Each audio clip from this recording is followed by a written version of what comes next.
Hello, everyone, and welcome to the 68th ever Highlight Haven interview. My name is Matthew Heiserman, and today we are joined by the Team 980 radio host, Craig Hoffman. Craig, it's great to have you on. Matthew, great to be here. 68 episodes, huh? Yep, absolutely. I really appreciate you coming on, and I look forward to talking with you. And I want to just start with your journey.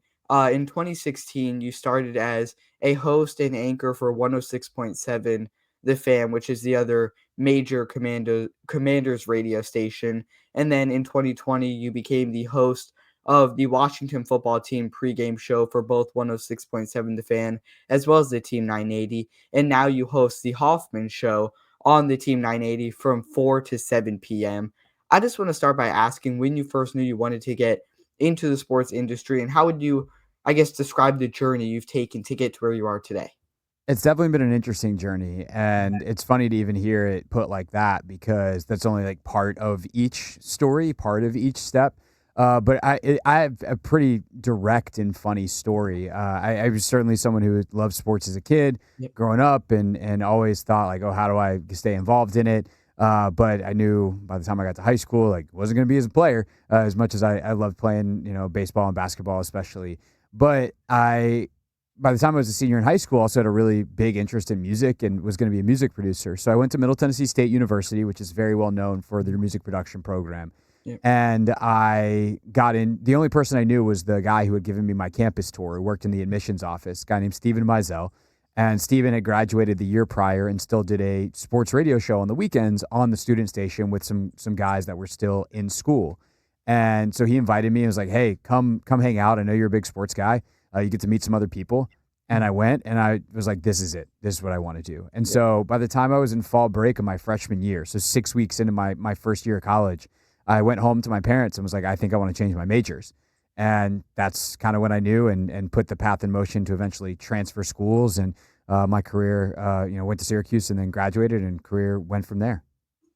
Yeah, I love to hear that. And as someone who's been in the radio host for nearly a decade at this point, what's three things you wish you could go back and tell your younger self about the sports industry? Ooh, that's a good one. The first thing that comes to mind is, be open minded to change, because when I was, say, your age, Mhm. I was a huge ESPN radio national listener. I grew Yeah. up in Greenville, South Carolina, so we didn't have a ton of local sports radio. And so the local station carried a lot of national programming. And so my goal as I got into it was I want to be a national sports talk radio host. I was always like, when Colin Cowherd or SVP and Rosillo decide to move on with their careers, like, can I replace them one day?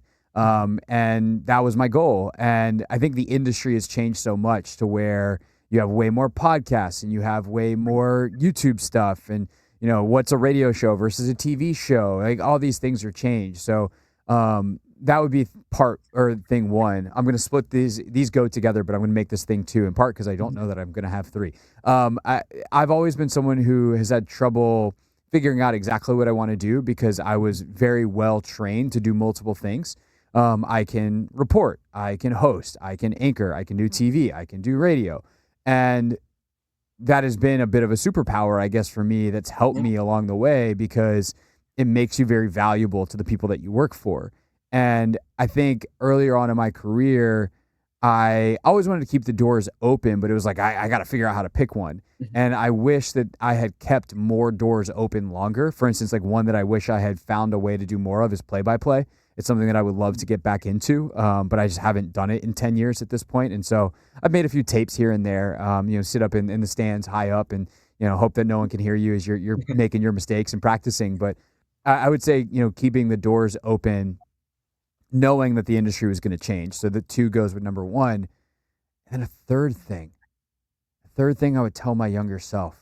If you don't have a I, third one, that's fine. I don't I don't think I do right now. Not because there aren't things that I should probably tell my younger self, but I do think that when you think about the first two that I said, the ability to be adaptable and change and be open, like Yeah. if you have those things, you're ready for a lot of other stuff. And so those are the two that I think of. But if I think of another one, I'll let you know. Now, getting into some Commanders discussion, last week it was officially announced that Washington plans to build a new 65,000 seat stadium on the current RFK Stadium site in Northeast Washington. This deal will require approval from the DC City Council, and if approved, it will be scheduled to open in 2030. So, if the DC Council ends up agreeing to this deal, how do you see the new stadium affecting the overall culture of the organization and the fan base after spending 27 years at FedEx Field, even though technically the first few years it wasn't called FedEx Field? And then we'll get into the draft after this, but that's obviously another door that was sort of opened because of this deal.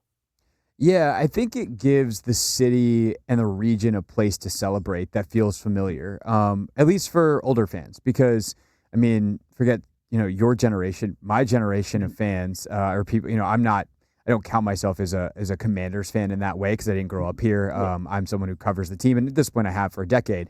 I always say, that team affects my life probably more than yours. To fans because it is my job every day to it used to be to deal with them, to cover them. I'll use a more positive term. Mhm. Yeah. But it is something that if you've been around this team at all, your parents, your grandparents, your aunts, your uncles, or your cousins that are older, like they tell you the stories about, the seat cushion game or the stands shaking at RFK, and it is those are the glory days of the team. And now with Jaden Daniels here, and hopefully this team entering another golden generation where they're going to be competitive year in and year out. I think having that central place to celebrate that, to go to the games, to have a place to call our own, that doesn't feel tinted and shaded by the 25, 30 years of Dan Snyder's ownership, where basically everything that could go wrong did go wrong. Mhm. I think is a great continuation of this clean, fresh start that Josh Harris is giving the organization. And so I think yes, it's going to take a couple of years, and I do think that we will hopefully have some really great stuff to celebrate before 2030. I hope that that's not, we're going to wait around until then, considering they were one game short of the Super Bowl this past season. But I do think that having that final piece of separation to cut away from the Snyder era is a really nice thing. Not to mention all the logistical reasons why this is great. Centralized location, more metro accessible, and all the reasons, the spiritual home of the team, all the reasons that people want to see the stadium back in DC in the first place. Yeah, I mean, I guess it's like we're obviously moving on from the Snyder era, and there's still a little bit there, and I'd say that's the stadium. I guess I should add the rundown stadium, where the Although I team will was. say they've put a lot of money, like the Harris Group Yeah, has put a lot of money, and it yeah, is a lot better than mhm, it was 3 years ago. yeah, Now it still has its limitations, of course. Getting in and out of there is always going to be terrible. You're still having to put lipstick on a pig, to so to speak. But they have. I got to give them credit. They've put hundreds of millions of dollars into that yeah. place, Mhm, and that's impressive considering they're trying to get out of there as soon as mhm. possible.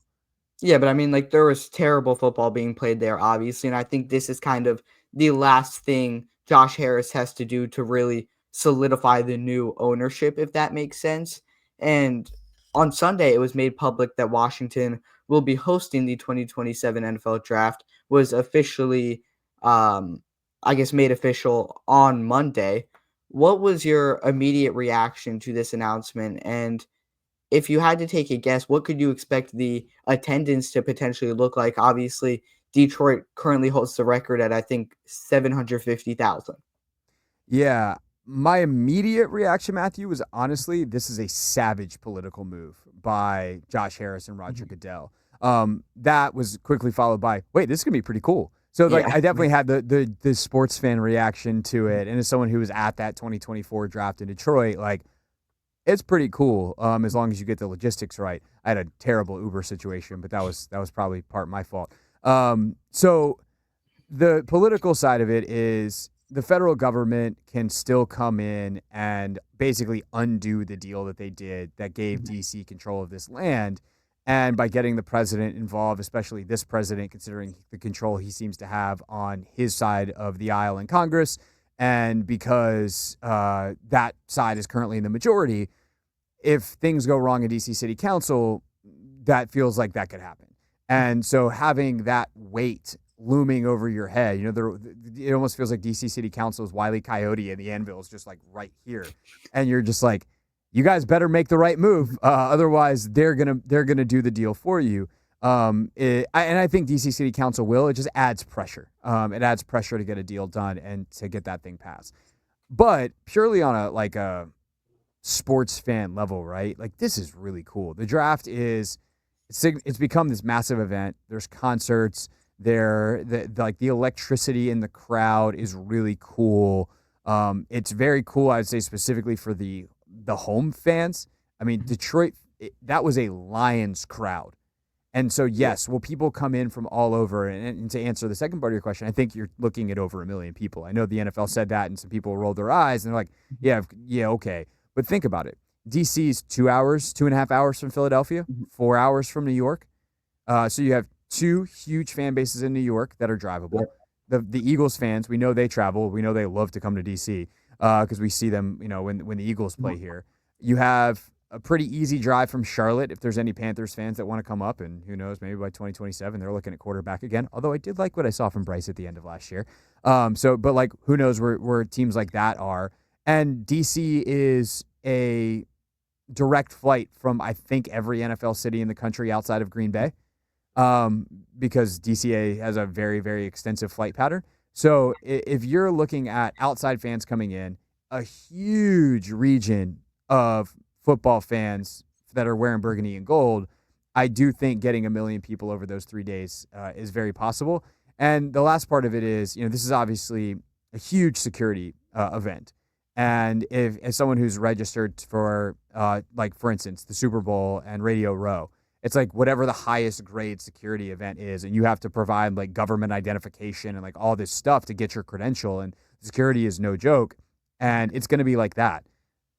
Presidential inaugurations are obviously pretty large as well, and so to have it in the same spot that they do the inauguration in DC, Mhm. that the NFL and whether it's DC police, the park police, whatever other agencies are involved, they'll probably do a pretty good job with that and know how to do that without some of the logistical hurdles of, oh, how are we getting a 700,000 people in Detroit safely, which is not used to that kind of crowd. And I think that a lot of teams that you mentioned that are nearby are also considered to be some of the strongest fan bases in the entire league. One that you didn't mention was Pittsburgh, which is Yep. around a 5-hour drive. That would be another fan base that could bring in a lot of people. So I do think that the attendance could see an all-time high at this draft. And getting into this year's draft a little bit, in the 7th round, the Commanders selected Arizona running back Ja'Cory Krosky-Merritt. Both Brian Robinson Jr. and Austin Eckler's contracts expire after this season. With the addition, now that we're seeing Washington bring new pieces into the backfield, what could this running back core look like entering 2026? I think it's going to be a bunch of guys that are hungry. Past that, it's hard to guarantee, right? Like, is B Rob going to be the guy we saw at the beginning of last year who was highly effective, or is he going to be the guy that by the end of the year looked a little banged up and not Yeah. quite himself? Obviously, the offensive line is going to have a big deal to do with that. How, everyone's really excited about what this offensive line could be, and I'm included in that. But I'm also realistic about Brandon Coleman's in year 2 and is going to be probably learning a new position, assuming he's playing left guard. Josh Connerly, great prospect, he's a rookie.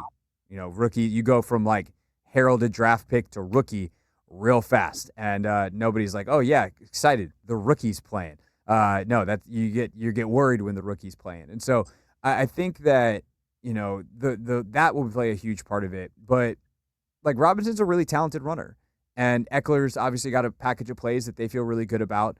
And then I like Krosky Merritt a lot. I was trying not to get too ahead of myself on tape, but just the way he runs is so unique, and I like it. I also could see how it doesn't work in the NFL. That some of the twisting that he does and some of the ways he's able to move off balance. I'm like, if bigger, faster guys are chasing you, they're just going to knock you over, and you're not going to be able to pull some of the stuff that you pulled when you're playing mostly for New Mexico. You say Yeah. Arizona running back because that's the last school he went to, but he only played one game there Yeah. because of the eligibility stuff, as you know. So he really spent most of his time at smaller schools, and that's a very, very different level to run against. But he's got something to him.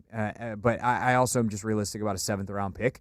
I do think that it's worth the flyer. I think that keeping B-Rob, as the number one guy for this year is probably going to wind up being what happens.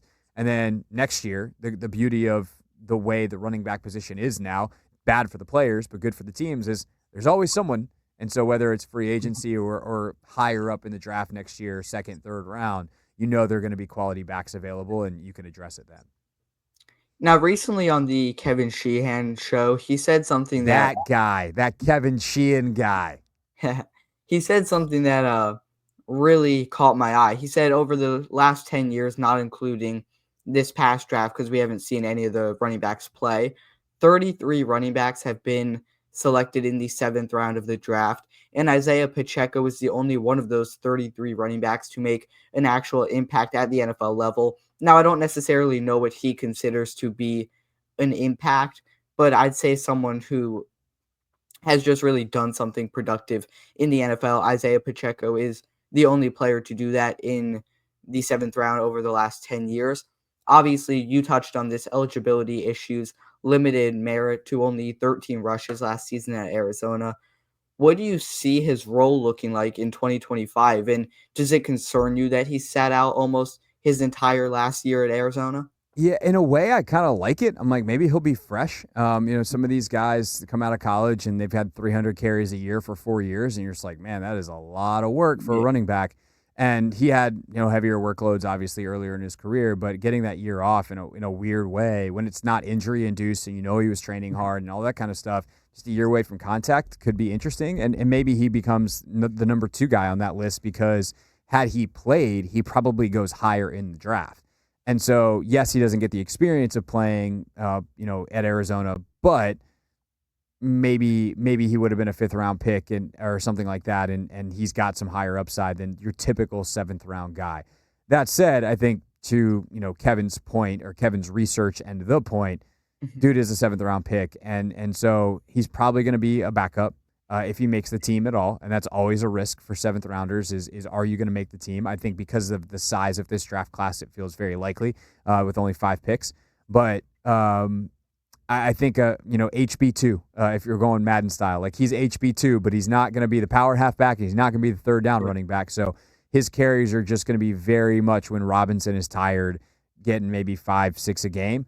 And who knows? There's a chance, of course, that he shines in training camp, shines in the offseason program, and earns more of a split of carries. And he's getting 2-3 series a half, and he's getting more 8 to 10 carries a game, and B-Rob's only getting 12 to 15. It's possible, but in all likelihood, he's a backup in 2025, and hopefully he can continue to grow and mature and be a bigger part of the offense moving forward. Now, I don't know how much, obviously, you want to value that one game at Arizona, but at big school, he had 13 rushes for 106 rushing yards and a touchdown. So he was really solid in that game. Now, I want to look at free agency a little bit because I've done some Commanders draft coverage so far, and I have more coming up. I haven't gone as extensively into free agency, and I want to start at the safety position. The Commanders brought in a lot of new free agents. They did lose both Jeremy Chin to the Raiders as well as Derek Forrest to the Bills. What can we expect to see from Washington's secondary in 2025 after losing two of their top safeties, finding new destinations? By the way, just real quick for fun, the one game that Bill, as his nickname is, Krosky Merritt, Yeah. played at Arizona was ironically against New Mexico. It was against his old team. So Yeah. he didn't really, not that the Pac-12 is known for defense, but he never even played a Pac-12 team. Yeah. So I think that's probably worth mentioning. But you're right. I remember watching the film of that game, being like, this guy's awesome. Yeah. So he did show great in an Arizona jersey. The secondary, I think, is in a very interesting place. I like Will Harris a lot. I think he can do a lot of different things, but I like him a lot for what they signed him for. I'm not confusing him with a Pro Bowl type of player. I think he's super solid. I think he plays with urgency, plays fast. I think he can cover guys in the slot. I think he can play a little bit in the post. I think he can play a little bit in the box. And that's good. Like he and Quan Martin, I feel like, are much more interchangeable than what we saw from Chin and Martin, where you wanted Quan kind of as the deeper guy and Chin playing almost a hybrid linebacker role underneath. I do wonder if Kane Madrano winds up, their fifth round pick, winds up playing some of that hybrid type of role, or if there's another guy that I mean, Dominique Hampton. Is he a guy, last year's draft pick, that winds up playing more of that hybrid role in the box? And that, then what do you count him as? Is he a linebacker? Is he a safety? They're listing him as a linebacker, but who knows? We'll see.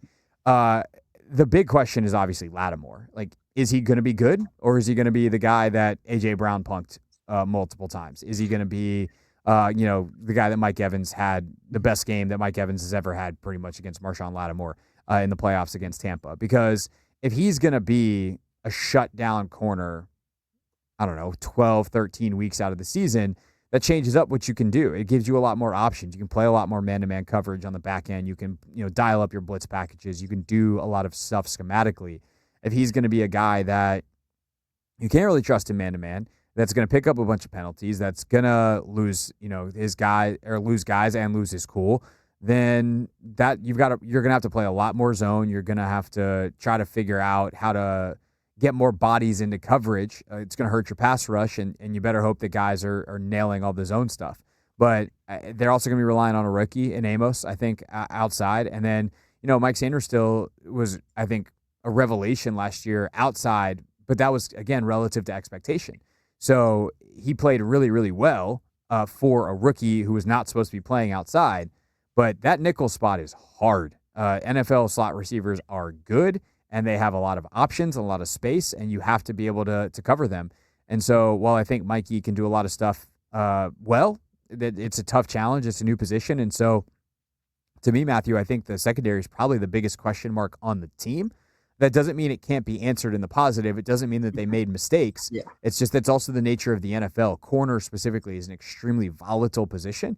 And so if it goes sideways, can you find a way to make it work? And if not, can you find a way to maximize it? And we're not going to know those answers till September, October, November, and hopefully we know them far before December. Now, this stat is a tweet from Lionel Willingham, and it says last season Bobby Wagner played a total of 1,017 defensive snaps, which meant that he was on the field for 98.8% of the Commanders' total defensive snaps.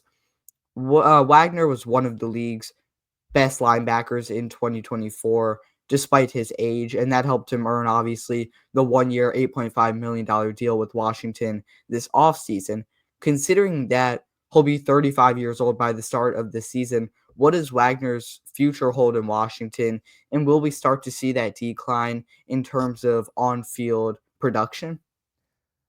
I don't know. If I did, I would probably be in Vegas, placing bets, and or doing something much more either lucrative or good for society with my clairvoyance. But I think that Bobby is a super duper professional, like as professional as they come, and I don't think that the drop off is ever going to be steep with him. Like, I think it's going to be a gradual thing, and maybe eventually he picks up a nagging injury or whatever, and he's just like, I don't want to rehab this thing, and that's when he'll retire. So in terms of the future, like we're talking probably 1 or 2 more years. I don't know that he's going to London Fletcher it and play till he's 37, 38 years old.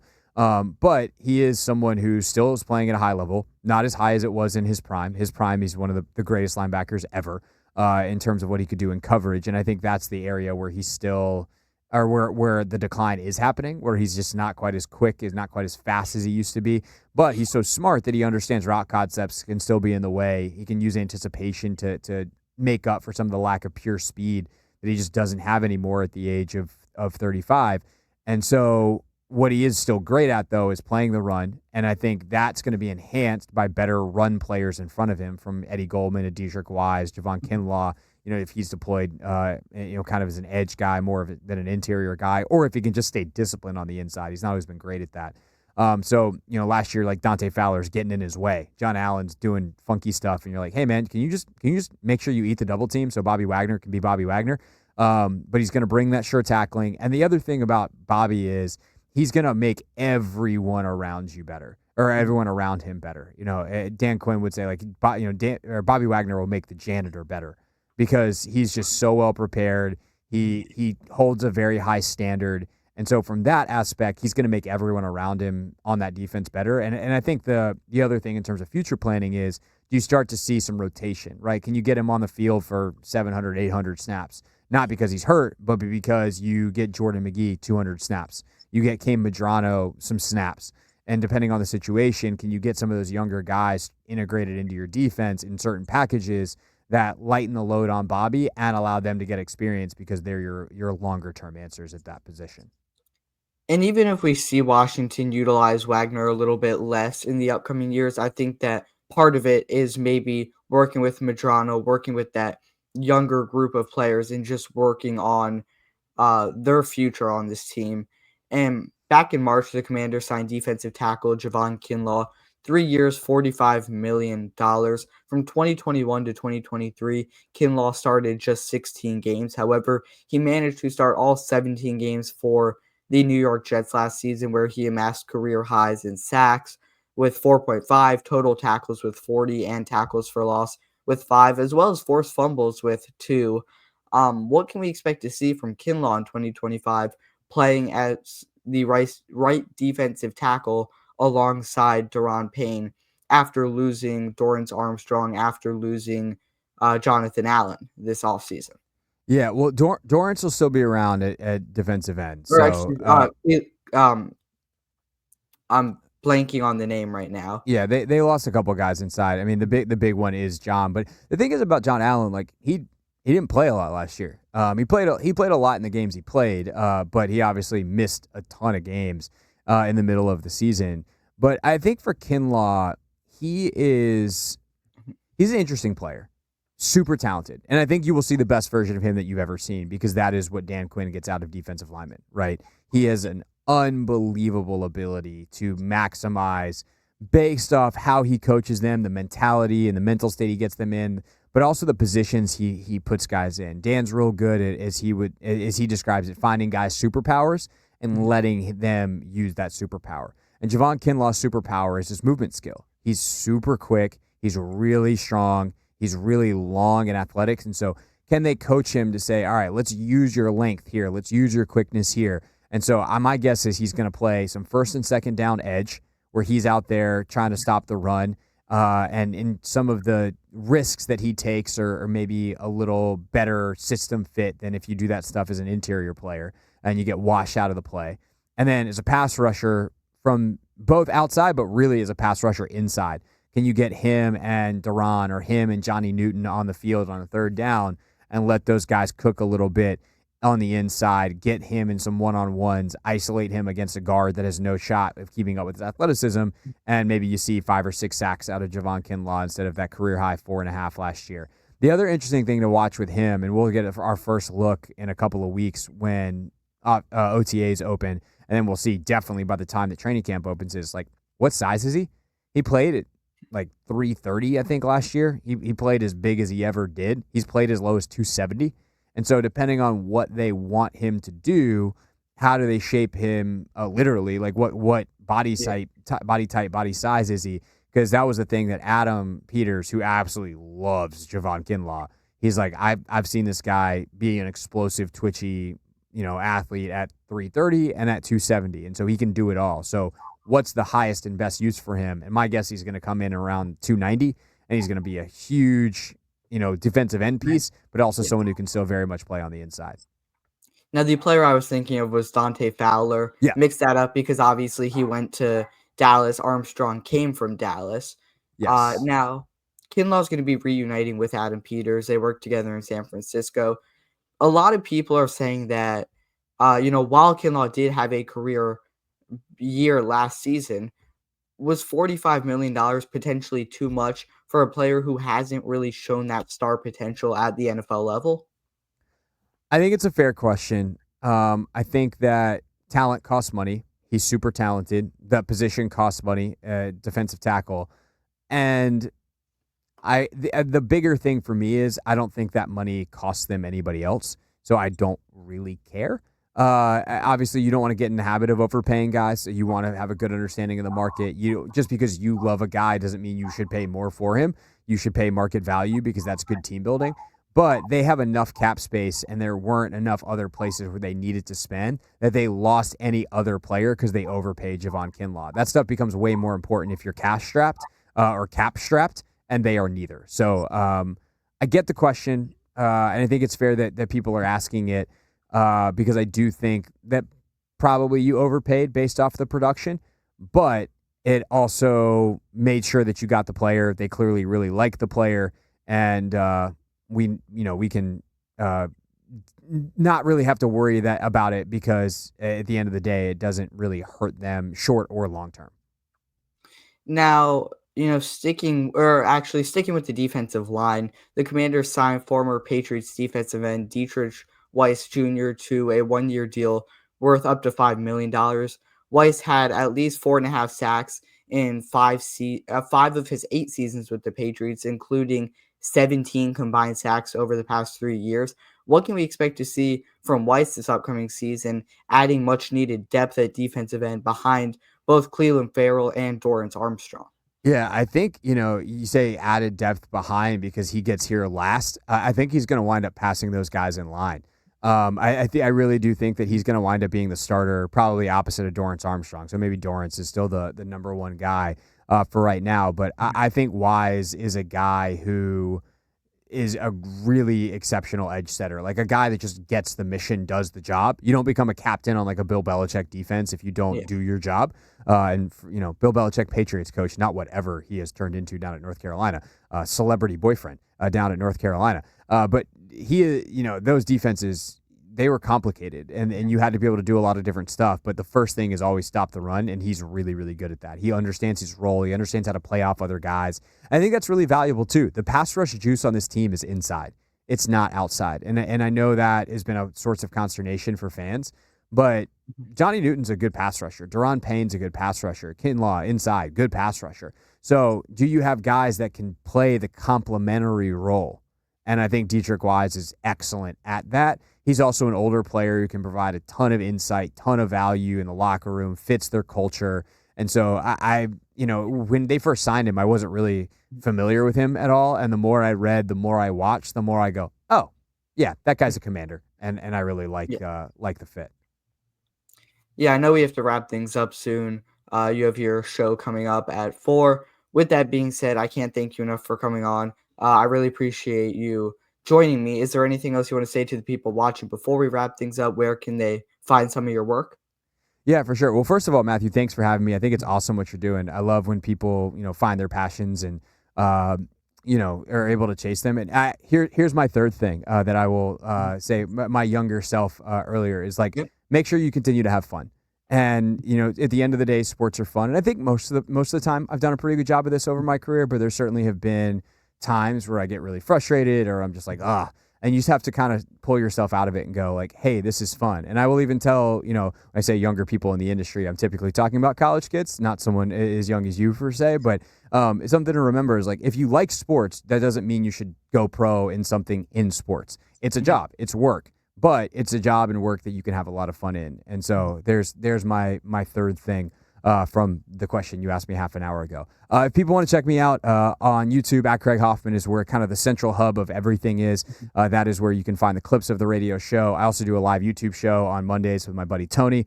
So that's a lot of fun. It's clips of the Take Command podcast that I do with Logan Paulson, which is probably the best thing that I do professionally because, well, Logan's awesome.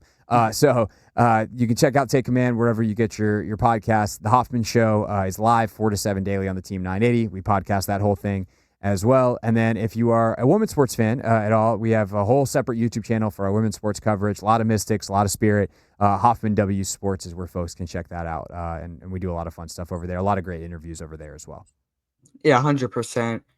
Again, I can't thank you enough for coming on. Big thanks to Craig Hoffman for being the 68th ever Highlight Haven interview guest. And as always, we will see you next time.